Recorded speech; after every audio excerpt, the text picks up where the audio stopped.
Hello again, everybody, and welcome back to the Accelerator, a podcast with Michael Conniff. I'm your host. We're dedicated to entrepreneurs, founders, startups, and the angels, VCs, investment firms, and family offices that I don't want to say cater to them, but hopefully give them some backing and money. We're on every major platform, including Amazon, Audible, Apple, and about 8 others. Plus, we're on YouTube. So make sure to look us up and make sure also to go to my website, Michael Conniff, CONNIFF.com. I'm at Michael Conniff on Twitter. So check that all out.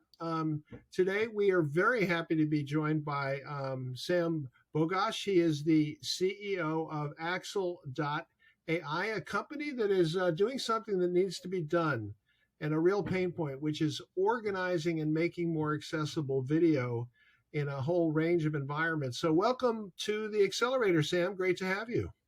Great to be here. And I should point out, we met at an Expert Dojo event. You're part of that Accelerator. You also have a connection to my friends at Holt Exchange in Montreal. And your company's doing quite well. So tell everybody what AI does and what's the essence and why you got into this business, for that matter. Happy to do that. The way we say it is we make media smarter. There is a huge amount of media being accumulated across the globe these days by hundreds of thousands, actually close to 1 million teams capturing all this video. And then they have to figure out how to manage and search and repurpose it for social media. The cycle times have been shortening, and there's more and more content coming in. More and more often, we're running into customers who have to ingest between 5 and 10 terabytes per day. That used to be a crazy number that you would never even imagine. And now, I've heard it a few times this week. And it's everything from, one of our customers is this large off-road race called King of the Hammers. I was just out there in California last week, to large YouTubers, folks like Watch Mojo, based in Montreal. And these folks just essentially have more video coming in than they know what to do with. And it extends to brands, marketing departments, political campaigns, etc. So it's kind of forgive me. It's sort of the stealth story of the startup world in a way, because it's obvious to everyone that video is more important. Look at us now, right? 3 years ago, we're not doing this. I mean, it's not happening. There's no Zoom, maybe 5 years ago, but now it's everywhere. And as I like to say, it's everywhere, and it's also ubiquitous. But Sam, what does your technology do to make it easier and I think to deal with particularly the video, because video is a huge problem because it's inherently historically not searchable in the way the text is. So how does your technology work, and what do you actually do? So there are several steps. The first step is that we need to scan the video where it is, because it's usually too big to move. Most of these groups will have hundreds of terabytes of video content on premise, and then they'll have like tens of terabytes of content in the cloud. And what they want is something that will catalog all of the above and give them a global picture. So we do that. We kind of crawl the on-premise file systems. We traverse the cloud file systems, and we present this unified view. And then we make low-res previews of all that video so that they can easily stream it into their browsers and not have to open an editing program just to look at it. Then we apply AI and machine learning to do things like face recognition, logo recognition, object recognition, and speech transcription, so that all of that video becomes searchable. Because it's one thing to make it browsable, but you'd still have to kind of browse through all of it, which is a pain. So if you can give them the metadata, the content of that video in an easily digested form, then we put that in a database and apply modern search techniques so that you can just type in a few words and say, oh, I want to find a car with a man standing next to it, or I want to find a particular celebrity and the following logo.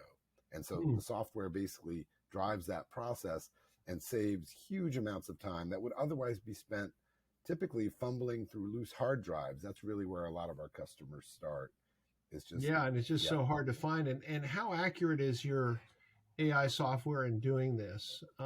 If you think about any television network or news operation, massive amounts of video every single day, are they going to be, how accurate are they going to be? Is your technology going to be at finding like Justin Bieber in the middle of all that, for example? So it's going to be upwards of 90% accurate. And the important thing to bear in mind is that the bar is very low.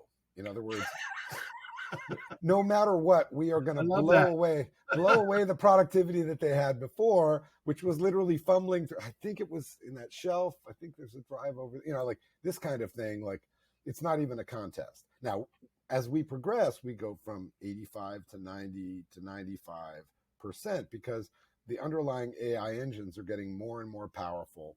And the user interface for harnessing those is also, our front end is getting better and better over time.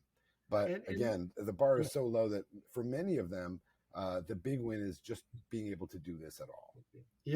Yeah, no, that's absolutely true. Now, when did you found Axle AI? And I'm curious as to whether, because you're really now riding this amazing AI wave, but you've been at it for a while. It's not like you're kind of on the front of that wave. When did the company start, and when did you realize like we had to do this with AI? We have to develop AI software to make this happen.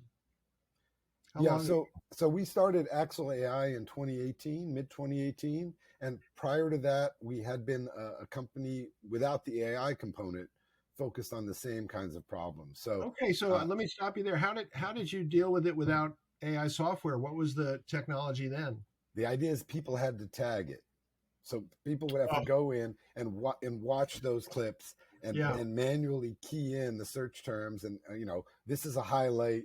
Oh, the star is walking off, they would tag all these things, but nobody had time for that. So it was a very obscure, it was kind of like librarian stuff, or DAMs, if you're familiar with digital asset management. And the thing about those pursuits is that everyone's too busy doing what they actually do to spend large amounts of time tagging their material. So it was an interesting but niche area. Now, the company that I worked for before Axle did this for the biggest broadcasters. And I'll never forget, like one of them was CBS, for instance.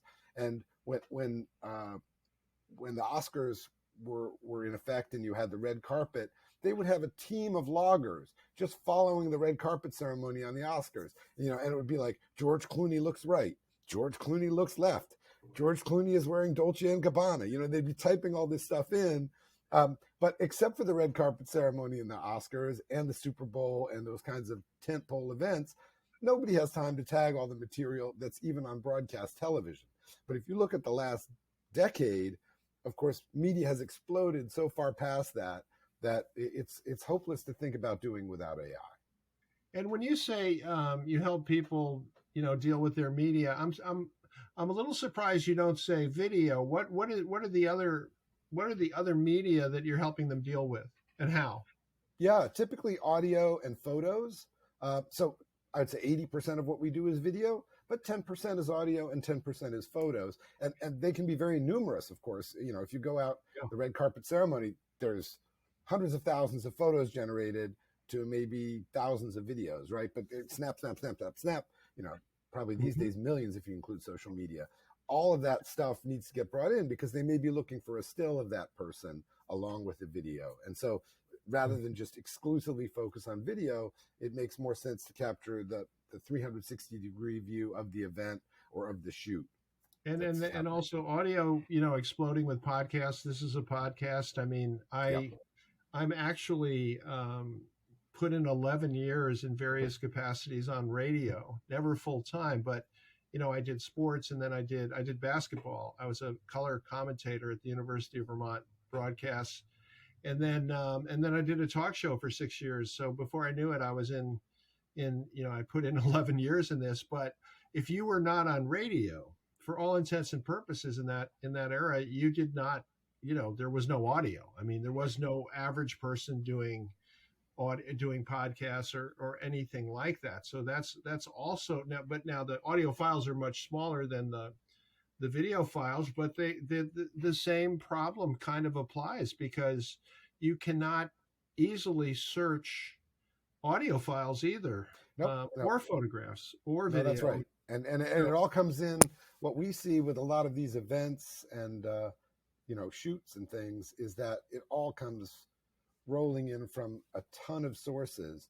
One of our biggest YouTuber customers, I visited with them recently, and they were telling us that on a typical shoot, they'll have upwards of 20 cameras going, any number of which are GoPros and mobile phones that have either being held by people or were just duct taped to something. And, they're just winging it. They have a few high quality, like Canon or Sony high-end cameras, but then it's just like whatever the cat dragged in, and they're capturing stills and they're capturing extra audio tracks. Then they're mic'd. They have mics that they're wearing, plus they have boom mics, and all of this has to be integrated.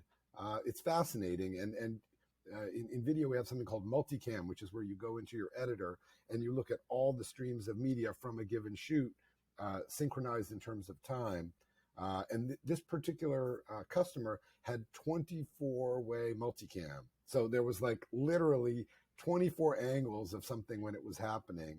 And who is the customer, if you don't mind? I can't name names, unfortunately. Can't tell me. Oh, not yet. But it's. But I guess what I want to mention is that it's kind of the leading edge of what's happening. Like, a lot of these online shows and things look very naturalistic, but the production values behind them are super intense, and it you'd be amazed. Or for that matter, reality shows. One customer that I can name is called Pytown, and they do all of the house flipping shows for HGTV.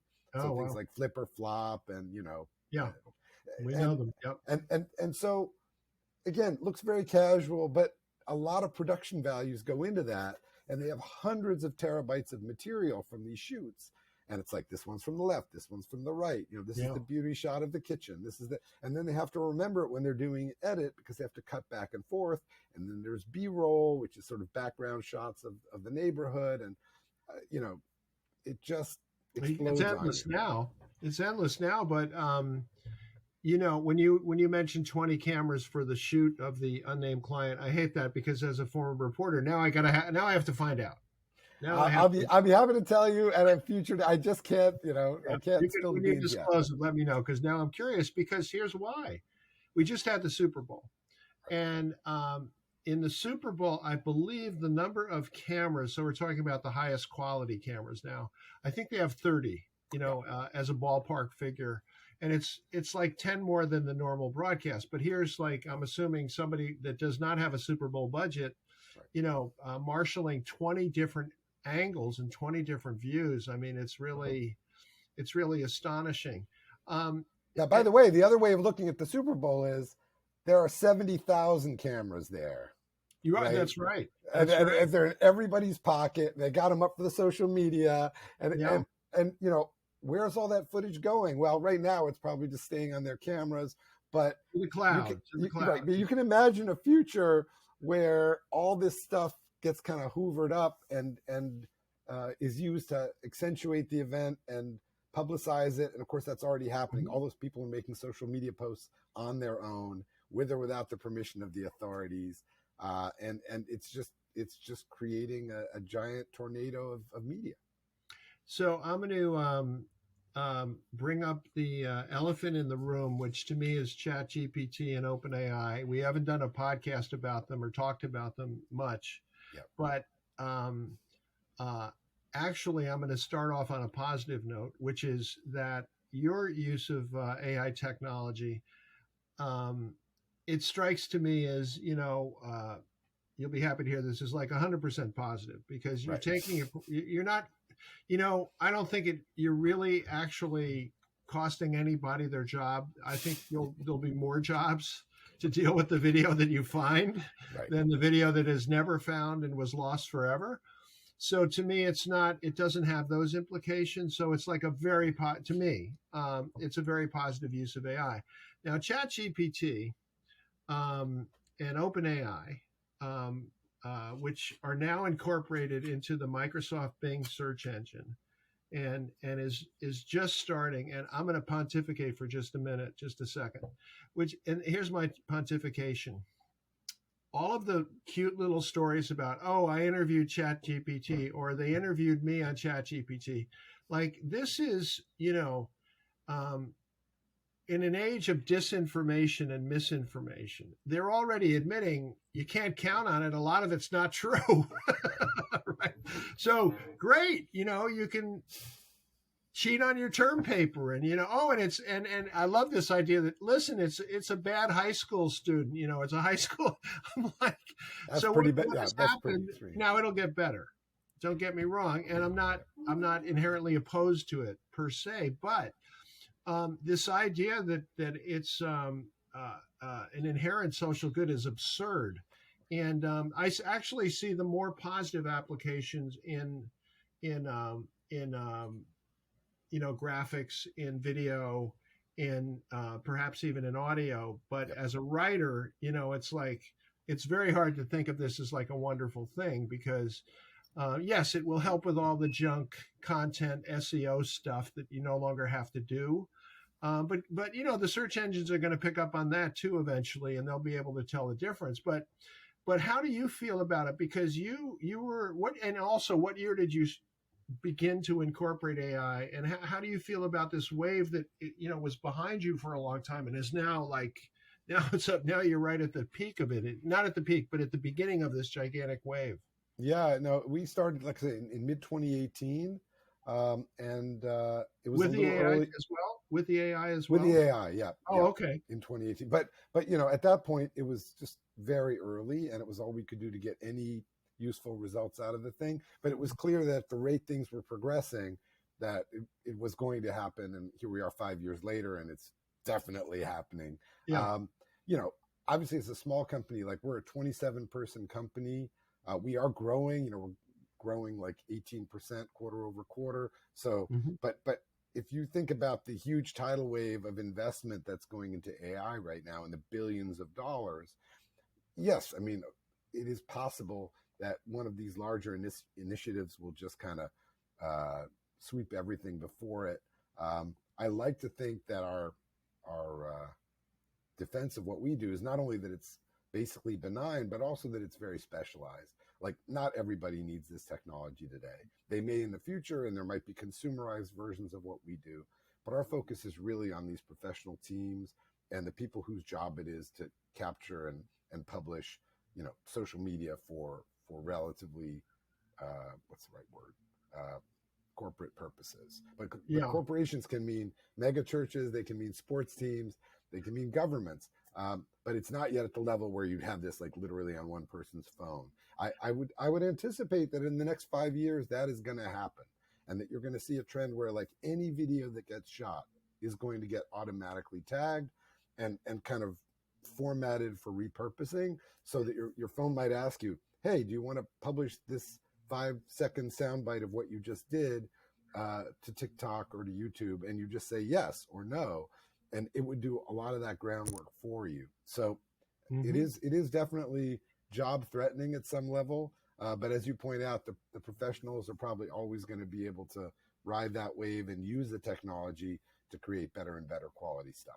Why is that consumer application not your business? And doesn't it concern you that, I guess you'd say, I'm assuming that would be a cheaper alternative. Maybe it's a subscription-based kind of service for consumers. Why wouldn't you want to jump on that? It's basically a B2B, B2C question, right? Yeah, I think the B2B opportunity is where we are today, and it's what we know well. Could we shrink wrap all of that into a mobile app in a couple of years? Absolutely. I'm not saying we won't do it. I'm just saying that takes way more resources. Chances are we would get bought before that happened, and that a bigger company would see what we do and say, I love what you do, but I want it in my phone, and we'll buy you for that. And that would be super exciting as far as I'm concerned. But for us to go doing it for the phone today, would be a stretch. We just Yep. don't have the engineering resources, and we're doing everything we can to do this well for these professional teams. Plus, there's an element of collaboration. Like in our software, you can actually collaborate on a timeline and have several people coming in and do review and approval with the producer. And and for most Yep. people, a phone app wouldn't need that level. So it would have to be kind of feature reduced and honed down to just what one person would use. But I can definitely see that. So how do you feel about OpenAI and AI for the masses, AI available in the media? Suddenly, I'll give you one example. I started to use an app today, literally called Fathom. That do you know that app? I've heard the name, but I don't know it. So it connects to Zoom, automatically, and you can, and it creates a transcript, Yep. which a lot of them do, but it also, creates a video. You have the video and the transcript and highlights and every question pulled out and searchable, every Nice. question that appears in the thing. So you end up with like a really useful record of what you've just done. Yep. And AI is just kind of transforming the way we do work. And but how do you feel? Do you feel any ambivalence about it? Do you like, as a writer, I worry like writing could go away, original content could disappear, and will, by the way, and will not completely, nothing like that, but it's funny. I've spent my whole life embracing technology, and this is really the first time I feel like personally I've slammed the brakes on. So how do you feel as a person with an AI, a functioning, growing AI company? Do you is this too a feat to worry about, too esoteric, or is it something that concerns you? Oh, I don't think it's esoteric at all, and I think we all need to be on the lookout. I just remember back to when, in the early days of the web, and I'm old enough to have been there, you are too, when everyone thought, information wants to be free. This is going to be nothing but good. All this information is going to be out there. Everyone's going to be able to get the facts, and, harmony and global peace will ensue. And in fact, what's ensued is a big old mess, because everybody gets the information they want or that's been formatted for them. And as a result, it has not been a pure good. So I think with this AI thing, it's easy if you're an optimist to say this is wonderful, but I think a more balanced point of view is probably warranted.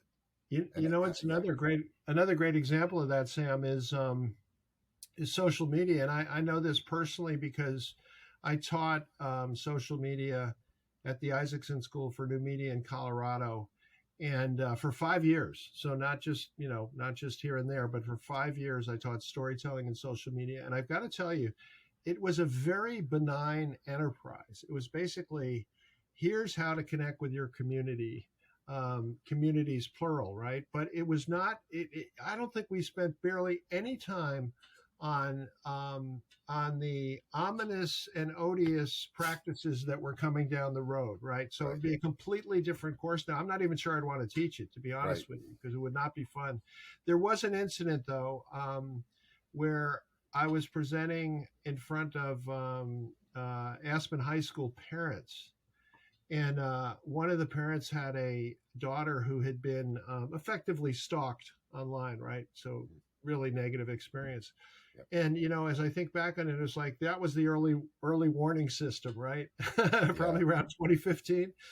But isn't it fair to say that we really can't predict these things? That this, when you and I in 10 years talk about AI, it'll be a completely different conversation, and we don't know what it'll be about. We can kind of guess, but we're not. It'll probably be different than we think. I couldn't agree more. And I think the technology's acceleration has reached a point where all you can do today, if you're concerned, is try to do your part to make sure that the information that's going into these models and the usage of the models is for good rather than for evil, because they can be just as powerful. It's like any new technology, but squared in its potential impact. Yeah. And as we've seen with some of the models that are out there, just in recognition, they can be biased based on the input that's been provided to them.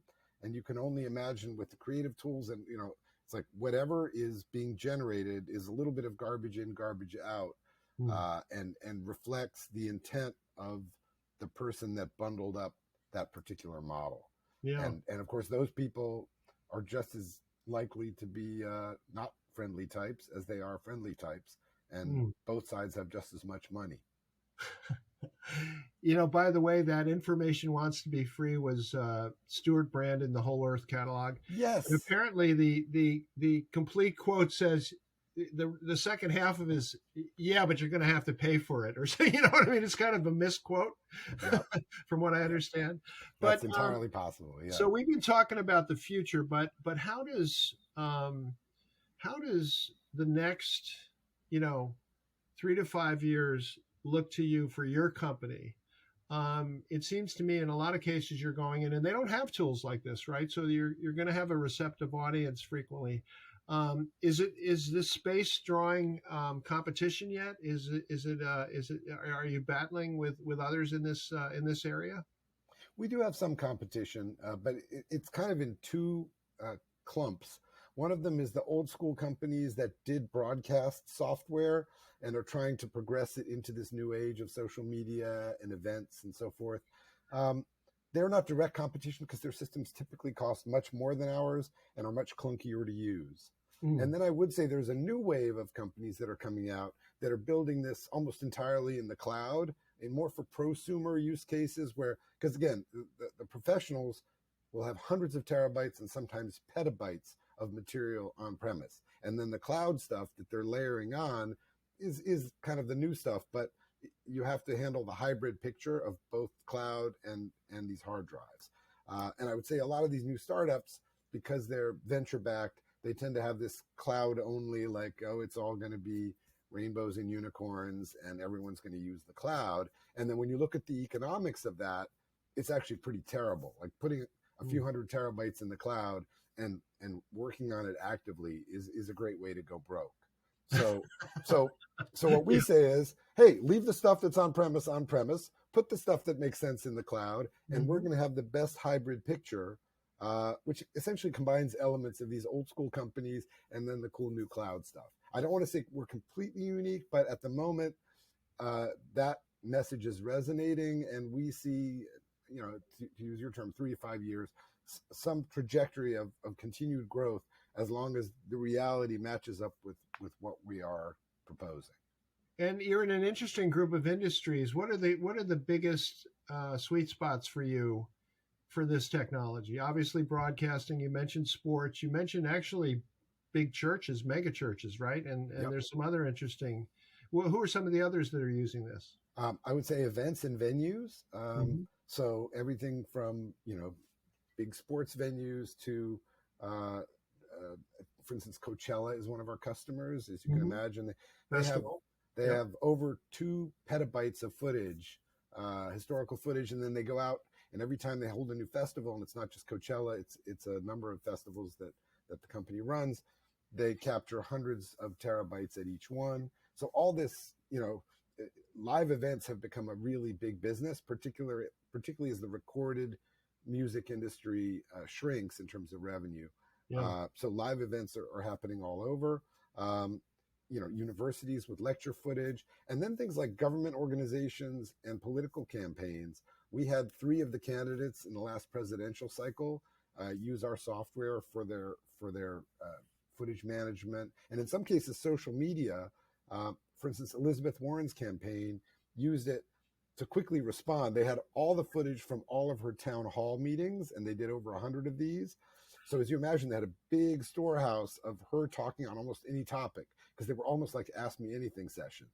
And then when someone came in on Facebook or Twitter with like a, gee, I wonder what Elizabeth Warren has to say about, I don't know, the famine in Somalia, they would do a quick search across all of her public appearances, find her talking, usually with a lot of knowledge about that, and then like within hours have the answer posted on that same social platform. So if you think about what a presidential campaign Yeah. or a campaign platform used to look like, which was static and just written down, now it's like, what do you got? You got a question? Here's footage of our candidate, at their best talking about that topic. So there's a lot of really interesting applications. We call that the war room application. Exactly. This is the Accelerator. I'm Michael Conniff. You've been listening, and you can find us on Apple, Amazon, Audible, all the major podcast platforms. Also on my website, Michael Conniff, CONNIFF.com, at Michael Conniff for Twitter. Please rate us, subscribe, keep listening. We really appreciate that. And we want to thank Sam Bogoch, the CEO of Axle AI. That's AXLE.ai, which I presume is your web address as well, right? That's right. Axle.ai, a super interesting company that is solving a very a problem that exists everywhere there is video or audio or even photographs. So, Sam, thanks so much for being with us on the Accelerator. Really appreciate it. Thank you. Thanks, Sam. And remember, as I like to say at the end of our broadcasts, keep listening, and we'll be back with another podcast before you know it.